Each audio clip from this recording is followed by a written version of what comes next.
Bonjour à toutes et à tous et bienvenue. Aujourd'hui, nous allons aussi parler de Excel et notamment la liste déroulante. Comme je vous ai dit dans la dernière vidéo, nous avons décidé d'être plus présents et faire plus de vidéos donc des vidéos courtes et qui couvrent Excel et aussi VBA. Pour pouvoir comprendre dans VBA par exemple les combo box, donc on a pensé ce sera utile de connaître aussi la liste déroulante dans Excel. Donc nous allons faire des petites vidéos pour traiter chaque fois un seul type de la liste déroulante. Donc nous allons commencer aujourd'hui avec une liste déroulante simple. Dans la prochaine vidéo, donc nous allons parler de la liste déroulante dynamique. Ensuite, une liste dépendante. Ensuite, la recherche par les valeurs qui se trouvent dans la liste déroulante. Et puis, je vais vous montrer comment utiliser les listes déroulantes pour automatiser un formulaire qui se trouve dans Excel. Je vais, dans chaque vidéo aussi, vous parler de la nouveauté dans vbawriter.ch. Ensuite, je vais vous expliquer qu'est-ce qu'on a pour la prochaine vidéo dans Excel et puis la prochaine vidéo dans VBA. J'espère que notre idée, notre nouvelle idée vous donnerait satisfaction. Commençons avec la liste déroulante simple. Donc je fais un tableau, une liste qui contient plusieurs types des voitures. Donc je voulais faire avec les voitures, mais vous pouvez faire avec ce que vous voulez. J'ai sélectionné 5 types des voitures, Ferrari, Renault, et puis Dacia, et Seat et Toyota. Donc maintenant, je voudrais bien faire ici une liste déroulante qui contient ces valeurs. Simplement, je suis allé dans Données, et puis c'est ici, Data, donc validation de data, ou en anglais, Data Validation. Donc je clique là et puis je sélectionne validation des données. Là je vais juste choisir, donc autoriser tout, non, je vais sélectionner juste liste. J'ai deux cases qui sont sélectionnées d'office par défaut, donc ignorer ces vides. Ça c'est important de le laisser parce que ça me permet d'avoir la liste ici cette cellule vide s'il n'y a pas de valeur, donc il n'y a pas de problème. Et ça aussi, c'est important que ce soit aussi coché parce que ça me permet de voir la liste déroulante dans la cellule. Si j'enlève ça, donc la cellule elle sera telle quelle et puis je vais pas voir la liste déroulante. Ensuite, donc source, je vais sélectionner la source simplement, voilà ma liste. Une fois j'ai fait ça, regardez, donc il y a aussi message de saisie, petit message qui s'affiche à l'utilisateur, pour lui donner par exemple, je sais pas, titre conseil par exemple, je peux faire. Donc j'appelle ça conseil et puis par exemple, veuillez choisir parmi les valeurs dans la liste. Ensuite, j'ai une alerte.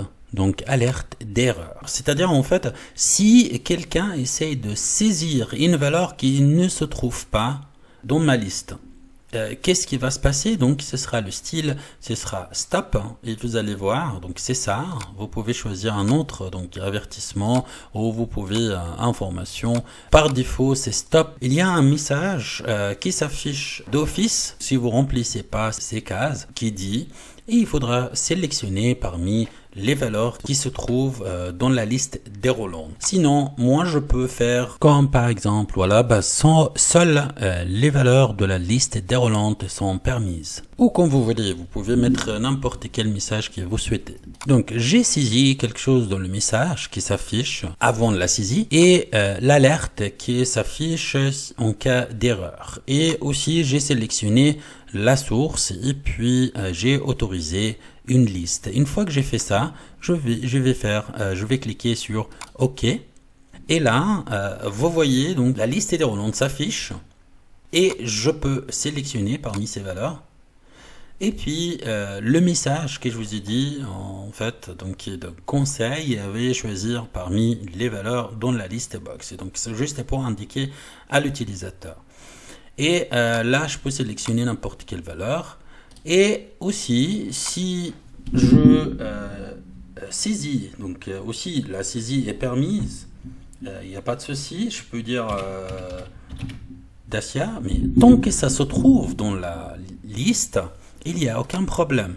Par contre, si je fais par exemple Jeep, là ça va pas. Voilà, il y a le message qui s'affiche pour indiquer qu'il y a une erreur et puis effectivement il y a mon message qui s'affiche. Donc seules les valeurs de la liste déroulante sont permises. Ok, donc jusqu'à là en fait nous avons terminé avec la liste simple. Imaginons que je souhaite rajouter encore quelques valeurs de ma liste. Qu'est-ce qui va se passer? Donc, en fait, dans la liste est déroulante et ne tient pas compte des valeurs que je rajoute. Ça reste comme ça.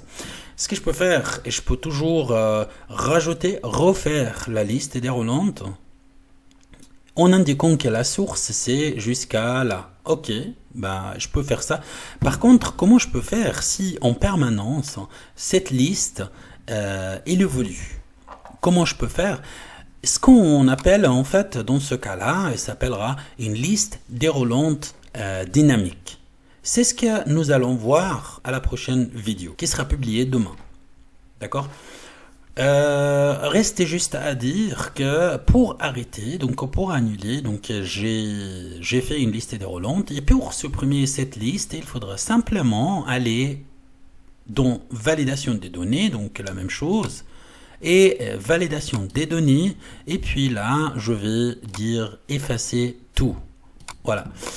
Ça me laisse la dernière valeur, mais par contre, bah, je peux supprimer et j'ai plus rien. J'ai plus la liste déroulante.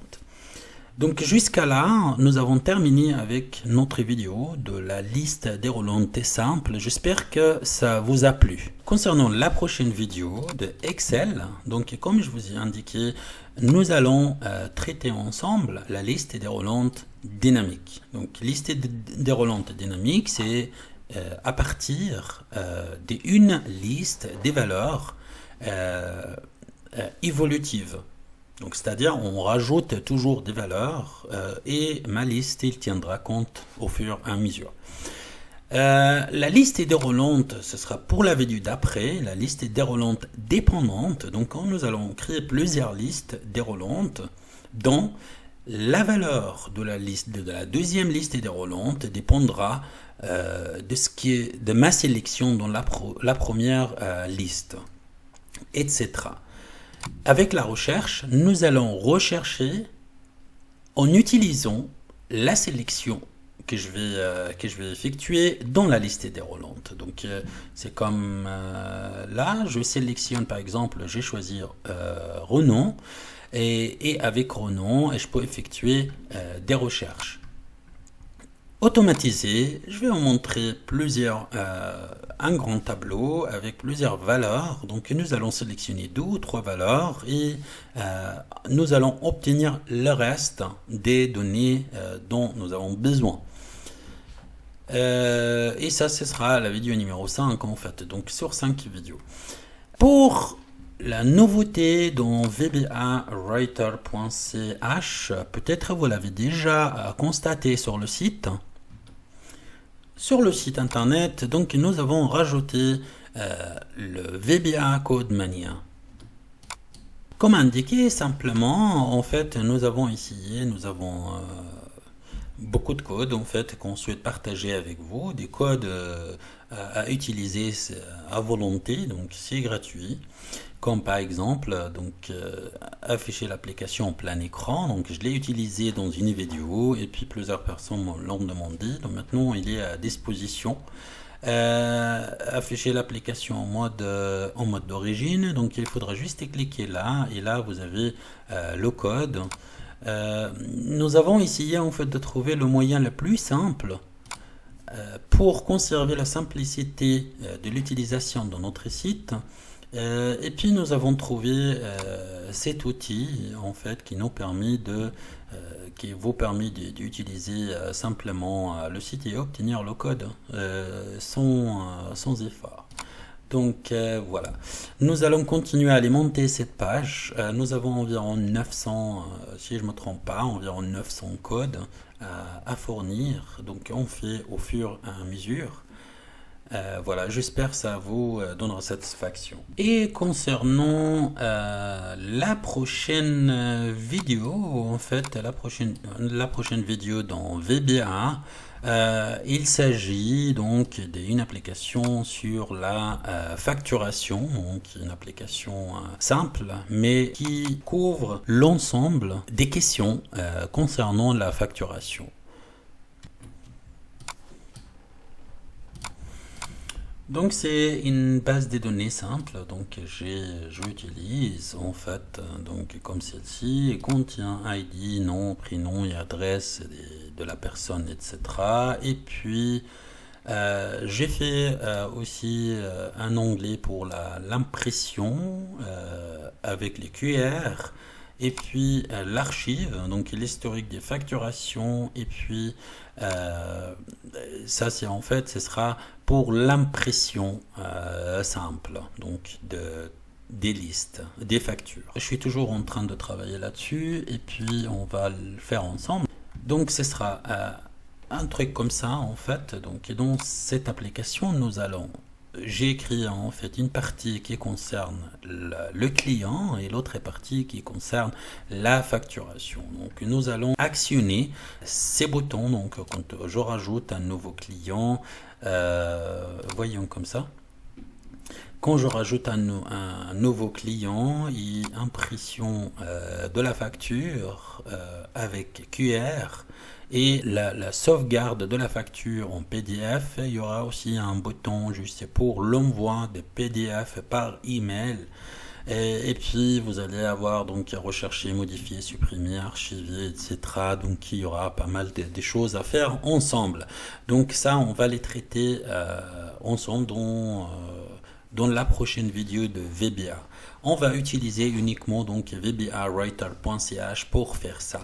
Dans cette application, il y aura aussi les cours, donc la liste en fait, donc le type de cours, et puis le cours qui dépend, donc cette liste dépendra, la valeur ici dépendra de la valeur qui se trouve dans le combo box. J'espère que cette vidéo vous a plu, et vos commentaires ou critiques ou n'importe ou feedback, ils sont toujours les bienvenus.